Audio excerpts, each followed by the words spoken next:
Face it, Tiger, you just hit the jackpot. Or sorry, now it goes, Tiger, you just got hit in the face by the jackpot, or something like that. What I mean to say here is some moments in comics are iconic, while others are something else. This moment right here was why I originally didn't like Nightwing. That's right.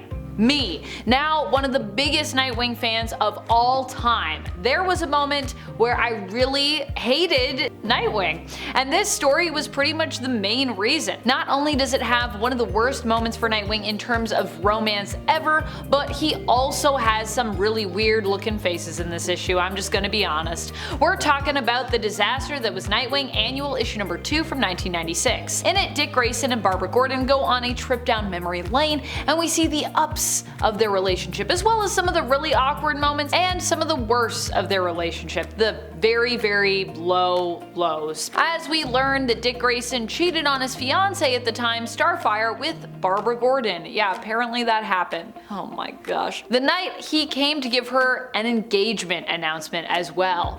Ouch. Granted, I could actually see Starfire maybe being fine with this interaction, considering how she is sometimes depicted as having a free-loving, almost polyamorous approach to romance, so she may have even known about it and been able to turn the other cheek, but Babs and I think Dick were both actually not fine in regards to what happened between them here. I don't mind the infidelity angle so much, honestly, because you know, that's life and those things do sometimes happen, but it's just so dramatic with Dick coming to see how Babs is, but also delivering an engagement notice. That was part of why he visited, and it seems like something neither of them would ever be able to get past, kind of because of that addition to this moment. And it really paints Dick in a bad light here. With the positive note the actual issue ends on feeling somewhat out of place here as well between them. They try to make it like positive at the end, but you're just like, wow, there was a lot of character assassination in that issue. Are there any moments that you have felt like characters like Nightwing were just completely ruined for you because of something that happened in the comics?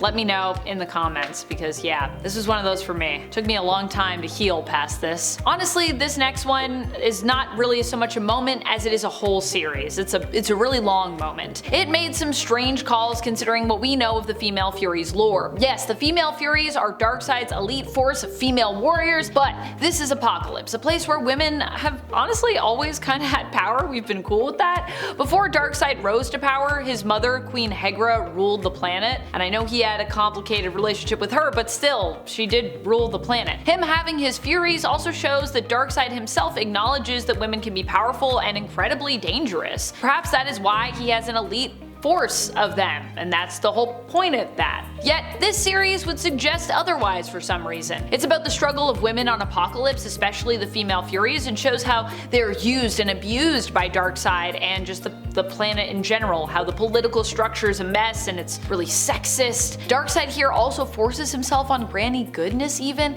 For some reason, I don't even know why that happens. Like, I understand the story that they were trying to tell here. In fact, I even admire the idea of this story, that doesn't bother me, but it's just the worst possible setting and with the oddest possible characters to use as a vehicle for the story. Like, it doesn't really make sense given what you know of Darkseid and Apocalypse. Speaking of weird series, to be honest, the Heroes 2021 series event and story wasn't really offensive to me or anything like that. It's no the Female Fury series. Like, I don't have an epic rant for this one. I just found it kind of meh, especially for the story that I was promised. We were promised a story that would change Marvel forever, a new, more gritty world where there were no Avengers, but instead only the Squadron Supreme. We're basically like the Justice League. And what we got instead was something that felt very self-contained to a pocket of the Marvel Universe. Really the main event book mostly. While everything else kind of just continued on outside of this alternate timeline slash reality. I'm currently going back and reading the House of M event in full as part of my comic book club that I lead elsewhere, and when it comes to House of M, this is the thing. It was really the first event to do something as big as what Heroes Reborn is attempting to do here. 2021 Heroes Reborn, that is. House of M is a whole new reality that feels like it's taking over the entire universe of Marvel, and even could be the new status quo. Like, when you were reading this,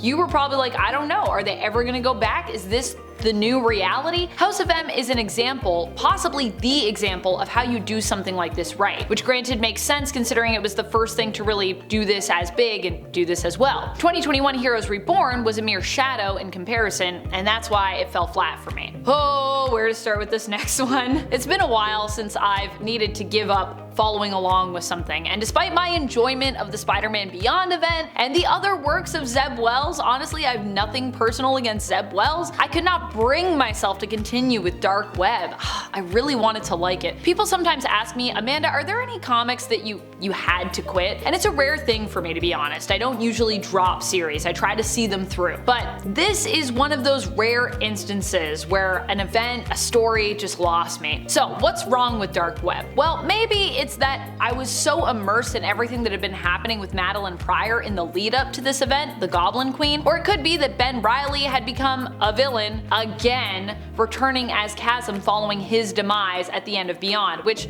kinda irked me, I'm gonna be honest. But really, I think it was a combination of both and some of the writing for this event. Now, not all of it, there were some fun moments, and it gave us Rec Rap, who I love, but most of what I read I just wasn't a fan of. The reactions and events just felt out of character for some of the main players here, and I couldn't get past that. I really wanted to like Dark Web, I was really excited for it, but ultimately it didn't live up to the hype for me and went in too many confusing directions that I didn't feel were warranted. I'm okay with Maddie being a villain and getting closure for old wounds. I actually really love Madeline Pryor as a villain, but not when she was in the midst of proving that she had already healed and was ready to move forward with her life, which was happening in New Mutants, so it just feels disjointed. Here's the thing, there are so many people out there who simply put love Kyle Rayner, and so to see him get some major love and respect and come into his power following the events and during the events of Blackest Night was kind of amazing for fans. For most fans of anyone besides Hal Jordan's Green Lantern, there are many times when it feels like their favorite member of the Green Lantern Corps get shafted.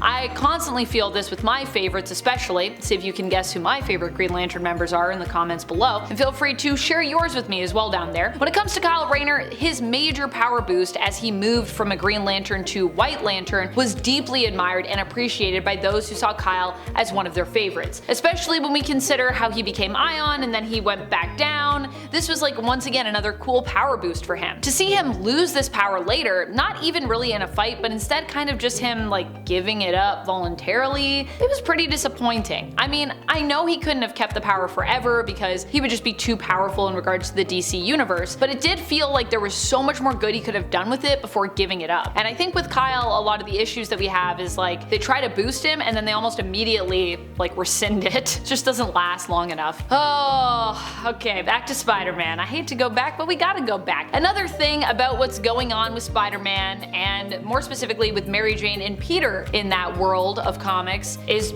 well, this. Mary Jane has powers right now, and I'm a big MJ fan, so you might be thinking, but Amanda, isn't that cool? Don't you love that for MJ? She gets to be a superhero, how cool is that? And the answer to that question is, you know, unless she's part of a Spider Family group, kinda not a big fan of her having powers. Might be a hot take. I mean, I just don't think she needs them to be cool, basically. But it's also more than that for me. Mary Jane's powers here are chance-based, like pulling on a slot machine. She doesn't know what she will get when she activates them, which is why she's taken up the mantle of Jackpot. You just got hit by the jackpot.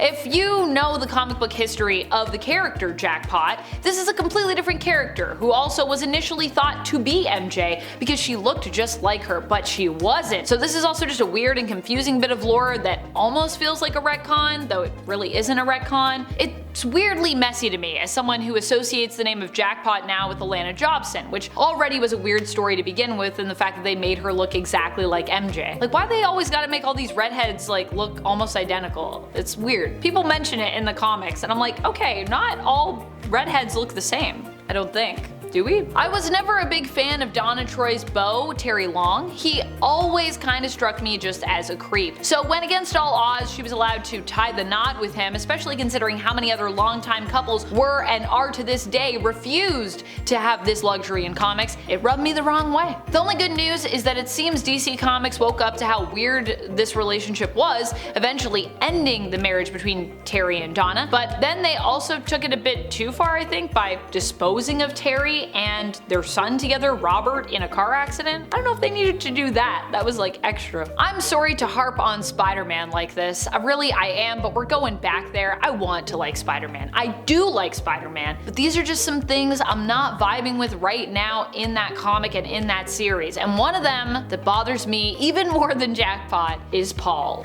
Who is Paul? Peter's new arch nemesis, as he's Mary Jane's new romantic partner, her supposed husband? Right around a time too where it seemed like things were going well and where Peter and MJ might even end up married again. Like the Spencer run, that was the thing that I felt we were left with that was like a little gift, like you could make this happen, and then it instantly gets shattered. Why? One of the worst moments for me recently was in the latest Hellfire Gala, the last Hellfire Gala. I knew it was coming, I knew it had to happen, but it doesn't mean that it hurt me any less. It was especially brutal for me as at the time that I had bought my issue of Hellfire Gala, I saw there was a variant with Dazzler on the cover. If you've been here for a while, you might know that Dazzler is one of my favorite mutants and honestly one of my favorite characters in all of comics. She was on the cover because she was actually announced as part of the new X-Men roster, which was being revealed in this issue and was something I was really excited about. So I think you can understand how upset I was when I learned that the whole X-Men team is almost all killed off after immediately being revealed in this issue.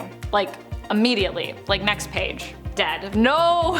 ARISIA RAAB actually is one of those heroes who I'd love to see more of in the comics, despite this terrible storyline that involves her, which I'm going to tell you about. Yep, we're going there and we're talking about the time that ARISIA revealed that she was in love with Green Lantern. Fortunately, this happened in what is now considered to be a previous continuity, but still, it happened. Why was this so disappointing? Because at the time, Hal Jordan's Green Lantern was like an older brother to the much younger ARISIA. ARISIA's willpower for wanting to be with Hal, however, was so strong that she was able to use her power ring to prematurely age herself up, or at least make herself appear aged up, and as a result, the two were then free to be in a relationship together. At least that's how they saw it. It's a bizarre turn of events, especially when you consider how adamant Hal was initially that ARISIA's feelings for him were not to be indulged because he just felt that that was wrong. So in the end, he felt it was wrong, he knew it was wrong, but he did it anyway. What? That's about it. I've been your host, Amanda McKnight. Until next time, you stay nerdy, YouTube. Bye.